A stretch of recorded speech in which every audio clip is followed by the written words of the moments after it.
the Winter Games. They're a great idea if you're in a place that is guaranteed to have a surefire snowfest and temps that are not too cold, but cold enough to keep the snow in place. Kind of like a Goldilocks scenario. Oh, and if it's sunny every day, heck, that's ideal too. Hi, I'm Chris, my host of This Day in Weather History, a podcast from the Weather Network in Canada. The 1988 Winter Games, commonly remembered as Calgary 88, ran from February 13th through the 28th of 1988, mainly in Calgary, Alberta. Funny thing about Calgary is it is known as much for its super mild chinook wind patterns as they are for cold and snow. So, which one showed up this day in weather history?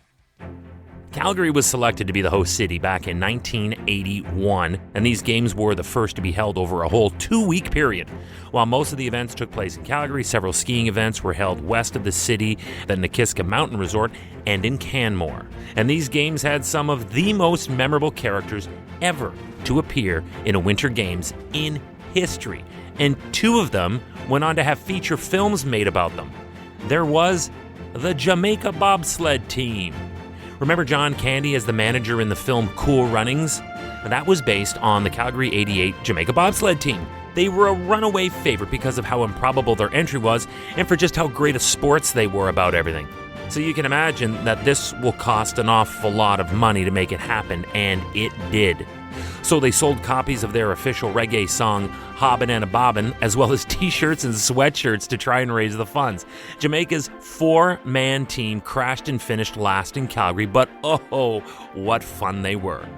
The 1988 Winter Games were also remembered for the heroic failure of British ski jumper Michael Edwards.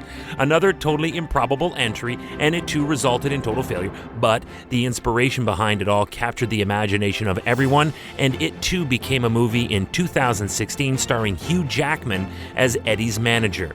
The film was simply called Eddie the Eagle. Ooh, and there was actual royalty participating in 88. All the money in the world and all the time to spend it. Prince Albert II of Monaco competed in bobsled in 5 Winter Games from 1988 to 2002 before becoming ruler of Monaco.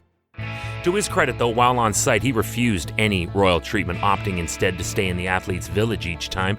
He must have had a blast. Think of it. He's a prince in a village full of athletes. You do the math. Anyway, he finished 25th in the 2-man bobsleigh event. These games will also be remembered for the warm temperatures. The weather dominated the headlines and headaches throughout much of the 2 weeks of the games. Remember what I said at the beginning?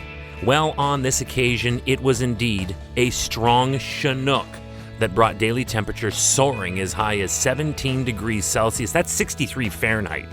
You don't need me to tell you that warm a temperature is not what the Winter Games needed as far as its weather.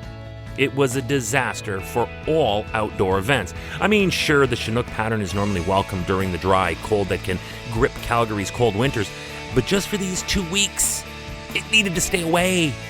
It took minus 30 and then magically turned it overnight into 12 degrees above zero and then 17 Celsius the next afternoon. Oh, and the tricky thing about chinook winds is the wind part.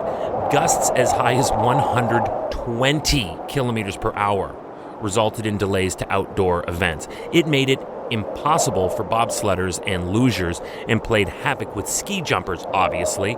In 88, like any Winter Games really, there was a serious concern about having enough snow.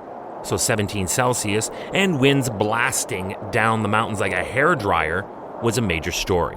Then there was the artificial snow. It was the first time in Winter Games history that alpine events were held on artificial snow. This would be the equivalent of World Cup soccer matches having to be played on artificial turf because the pitch was all muddy. The weather was such a major and overarching story that it actually made the closing ceremony's reflection. Frank King, president of the Games Organizing Committee, took a shot at the weather during the closing ceremony when he spoke of how the world was welcomed here, quote, "Come together and share our warm way of life. It turned out a lot warmer than we expected," end quote. The Winter Games, as an example of extremes, experienced some of the warmest temperatures ever for the city of Calgary for this late in February.